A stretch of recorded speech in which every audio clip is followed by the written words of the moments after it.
कैसे हैं आप लोग? बढ़िया बढ़िया होने चाहिए यार। मैं आशा करता हूँ कि आप सभी लोग बहुत बढ़िया हों, बहुत खुश हों, एनर्जेटिक हों, एकदम ऊर्जावान हों। तो आज के इस लेक्चर में हम लोग विज्ञान के वर्गीकरण के बारे में बात करेंगे, यानी क्लासिफिकेशन ऑफ साइंस। विज्ञान के वर्गीकरण के बारे में बात करने वाले हैं, ठीक है। तो विज्ञान जो होती है हमारी बेसिकली दो पार्टों में डिवाइड की जाती है। पहला रियल साइंस यानी सत्य विज्ञान, और दूसरा स्यूडो साइंस यानी छद्म विज्ञान, ठीक है, PSEUDO। तो इसका स्पेलिंग होता है स्यूडो साइंस। अब देखो भैया, ये सर अब क्या होती है छद्म विज्ञान, क्या होती है सत्य विज्ञान, कैसे हम पहचानेंगे, कैसे हमको पता चलेगा इनकी परिभाषाएं क्या होती हैं, इनमें अंतर क्या होता है। तो सत्य विज्ञान जो होता है दो science which depend upon the theory, मतलब ऐसी विज्ञान जो सिद्धांत के ऊपर आधारित हो। किसके ऊपर आधारित हो भैया? सिद्धांत के ऊपर आधारित हो, उसे हम क्या कहते हैं? उसे हम क्या कहते हैं? सत्य विज्ञान। और ऐसी विज्ञान जो अवधारणा के ऊपर आधारित हो। किसके ऊपर आधारित हो भैया?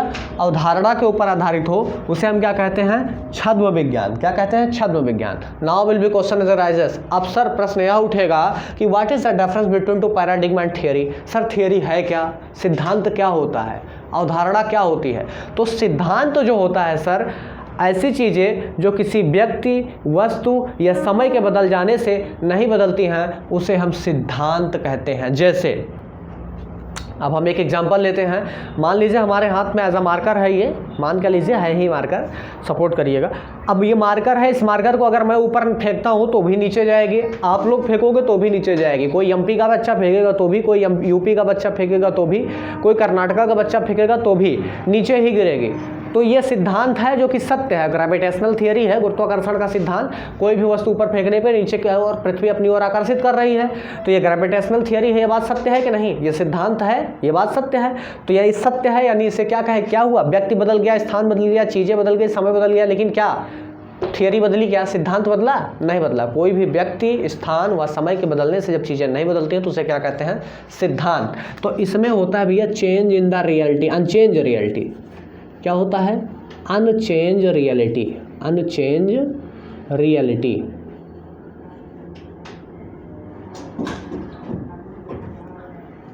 अपरिवर्तनशील सत्य, अपरिवर्तनशील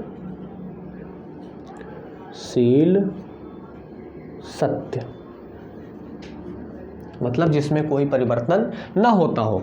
और पैराडिग्मा क्या होता है? जब किसी व्यक्ति या वस्तु या स्थान या समय के बदल जाने से चीज़ें बदल जाती हैं तो उसे कहते हैं परिवर्तनशील सत्य, यानी चेंज इन द रियलिटी।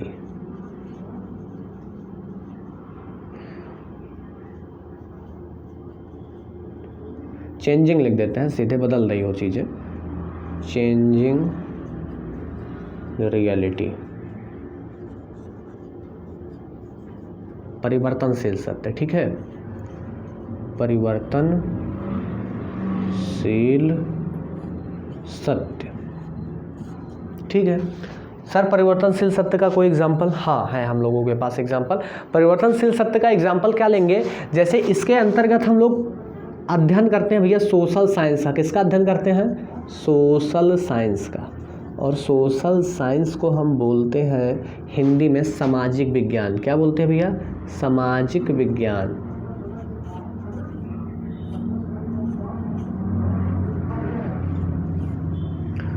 अब जब सोशल साइंस के अंतर्गत हम चाहे इकोनॉमी की बात करें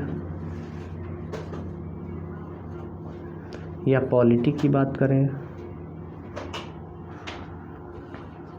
पॉलिटी, इकोनॉमी का मतलब होता है अर्थशास्त्र, पॉलिटी का मतलब होता है राजनीति विज्ञान, ठीक है। अब यहाँ जगह की कमी है, नहीं हिंदी भी लिख देते। और मान लीजिए एक ले सोशियोलॉजी ले लेते हैं। सोशियोलॉजी को क्या कहते हैं भैया? समाजशास्त्र। सोशियोलॉजी जगह नहीं है, समाजशास्त्र, ठीक है। अब इसमें क्या होता है सर, देखिए ध्यान से देखिएगा। अगर हम इसके अंतर्गत सोशल साइंस के एक पार्ट को उठा लेते हैं, इकोनॉमी को मान लीजिए, तो इकोनॉमी यानी अर्थशास्त्र, अर्थशास्त्र होती है ना। पॉलिटी की बात करते हैं तो पॉलिटी यानी राजनीति विज्ञान होती है। सोशियोलॉजी यानी क्या? समाजशास्त्र। तो अब अगर हम बात करते हैं इकोनॉमी की या पॉलिटी की, इकोनॉमी की किसी एक एग्जाम्पल ले लेते हैं, तो हमारे यहाँ की इकोनॉमी यानी भारत की इकोनॉमी कुछ और होगी, पाकिस्तान की इकॉनमी कुछ और होगी, चाइना की इकॉनमी कुछ और होगी और अमेरिका की इकॉनमी कुछ और होगी। तो इस तरीके से ये पता चल रहा है कि देश के बदल जाने से मतलब व्यक्ति, स्थान, समय, भाई यहाँ का प्राइम मिनिस्टर कोई और है, पाकिस्तान का प्राइम मिनिस्टर कोई और है, चाइना का प्राइम मिनिस्टर या राष्ट्रपति जो भी चलता है वहाँ कुछ और है। तो इससे ये पता चलता है कि कहीं ना कहीं व्यक्ति या वस्तु या स्थान के बदल जाने से चीज़ें बदल रही हैं। तो दिस इज अ पैराडिग्म, यानी अवधारणा है। जब कोई चीज़ व्यक्ति या वस्तु या स्थान के बदल जाने से बदल जाती है तो इसे क्या कहते हैं भैया, हम अवधारणा। अब ठीक है, जैसे पॉलिटी की बात करें तो पॉलिटी में एक सुंदर सा टॉपिक होता है डेमोक्रेसी। डेमोक्रेसी को हम क्या बोलते हैं भैया, लोकतंत्र। लोकतंत्र जानते हो आप लोग, जब जनता जिस चीज़ को चुन के चुनाव करती है उसे बोलते हैं लोकतंत्र। ठीक है, जैसे हमारे यहाँ है, यूएसए में है, तो यहाँ लोकतांत्रिक कंट्री, तो अब यहाँ डेमोक्रेसी चलती है। तो डेमोक्रेसी भाई, हमारे यहाँ की डेमोक्रेसी कुछ और है, वहाँ की डेमोक्रेसी कुछ और है। तो लोकतांत्रिक में बदलाव हो रहा है, तो इसका मतलब व्यक्ति या वस्तु या स्थान के बदल जाने से चीज़ें बदल रही हैं। इसका मतलब ये क्या है, अवधारणा।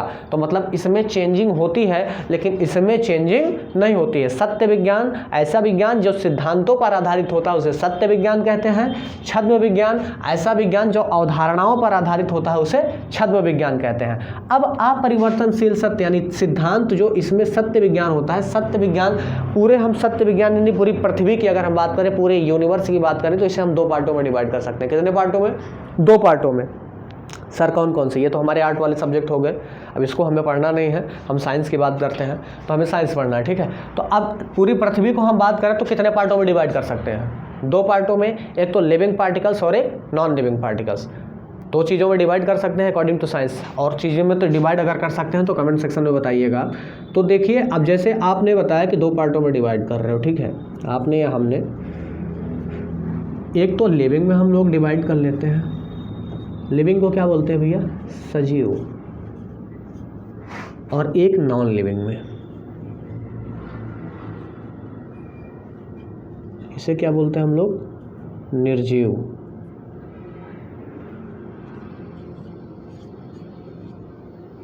इसे क्या बोलते हैं, निर्जीव। इसे क्या बोलते हैं, निर्जीव। ठीक है, तो अब निर्जीव और सजीव में अंतर क्या होता है, जिनके अंतर्गत जीव उपस्थित होते हैं उन्हें सजीव बोला जाता है और जिनमें जीव उपस्थित नहीं होते उन्हें निर्जीव बोला जाता है। जैसे इस मार्कर की बात करें तो ये क्या है, निर्जीव है। इस बोर्ड की बात करें तो ये क्या है, निर्जीव है। क्यों निर्जीव है, क्योंकि इसके अंदर किसी भी प्रकार का कोई जीव उपस्थित नहीं है। ऐसा तो है नहीं कि आज बोर्ड आए देखे तो हम इतना बड़ा था 2x2 का, कल आए देखे 4x4 का हो गया, अरे सर ये तो सजीव है। अब ऐसा ना, अब दिमाग में तुम लोगों को क्वेश्चन है कि भाई ये बताओ यार, चना तो हम सूखा डाल देते हैं, सुबह पानी में डाल देते तो वो सुबह बड़ा हो जाता है, तो इसका मतलब वो सजीव है?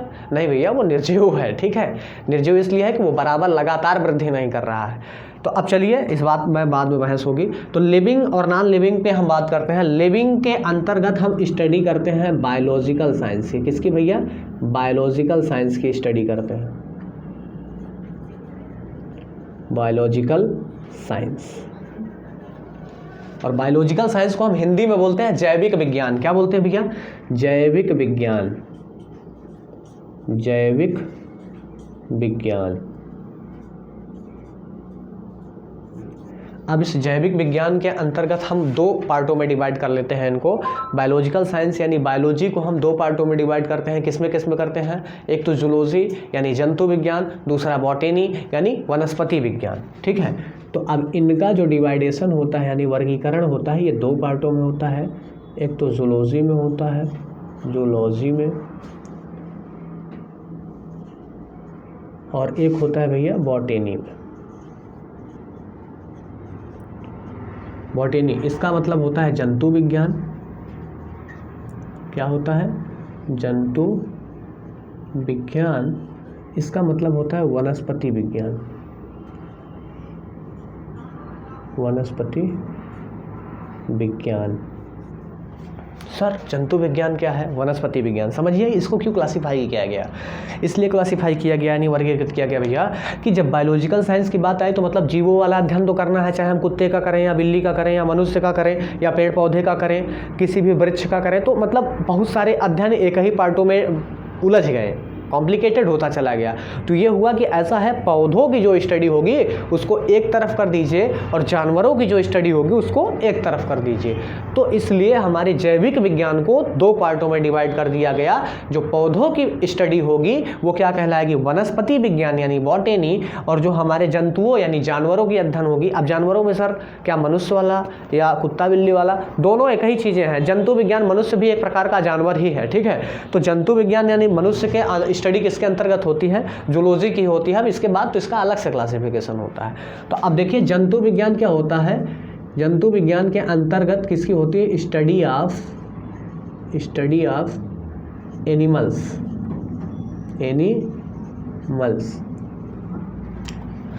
Study of animals. इसमें क्या होता है, बॉटेनी में स्टडी ऑफ प्लांट,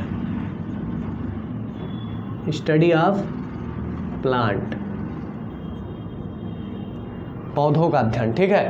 अब now will be question is rises, who is the father of zoology, जंतु विज्ञान के पिता कौन है, वनस्पति विज्ञान के पिता कौन है, कौन है भैया, बता सकते हैं, बताइएगा कमेंट सेक्शन में, ठीक है। तो जंतु विज्ञान के पिता कौन है और वनस्पति विज्ञान के पिता कौन है, इस चीज़ का विशेष ध्यान दीजिएगा और बताना है थियोफ्रेस्टस किसके हैं, बता दूं, नहीं कमेंट सेक्शन में आपको बताना है, ठीक है। तो ये हो गया हमारा वर्गीकरण विज्ञान का। अब इसके बाद हम लोग, अभी एक चीज़ बचा है non living particles. Non living particles पे हम लोग स्टडी करते हैं फिजिकल साइंस की। किसकी स्टडी करते हैं भैया, फिजिकल साइंस की, फिजिकल साइंस की,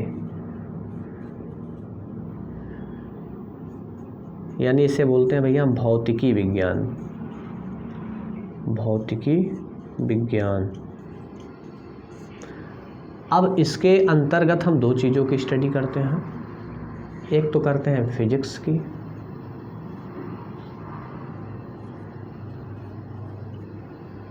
एक करते हैं हम केमिस्ट्री की।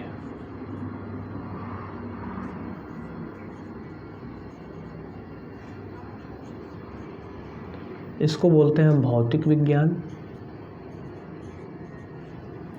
इसको बोलते हैं हम रसायन विज्ञान।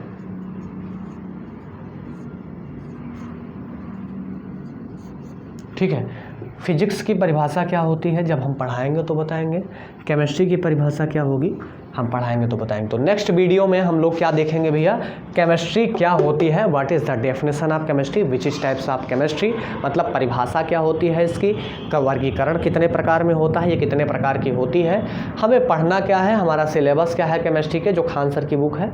तो इस बारे में हम लोग नेक्स्ट वीडियो में स्टडी करेंगे, ठीक है। तो वीडियो को कमेंट और शेयर दबा के कीजिएगा यार। तब तक के लिए बहुत बहुत धन्यवाद।